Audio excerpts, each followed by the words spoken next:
তোর আমার দুজনের জন্য একটা দিন চাই। ভাবছি সেটা সামনের কালবৈশাখী হোক, একটা বিদ্যুৎহীন গ্রামের সাথে ঝড়ের শেষে।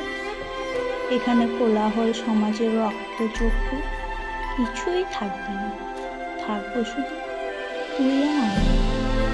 একটা নেড়া ছাদের মাঝে মাটির পুকুর, আকাশে ঝড়ের পর চাঁদ আর কয়েকটা তারা নিচে খুব কাছে বসবো দুজন।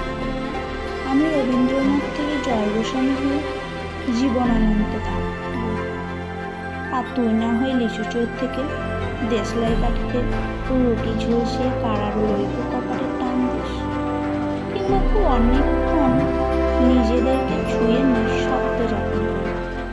তারপর আমার মুখের মাঝে ঘোর কাটিয়ে হঠাৎ জিজ্ঞেস করবি, ভালোবাসিস? তুই খালি একটু হেসে আমাকে খুব কাছে টেনে কপালের ছোট ছোট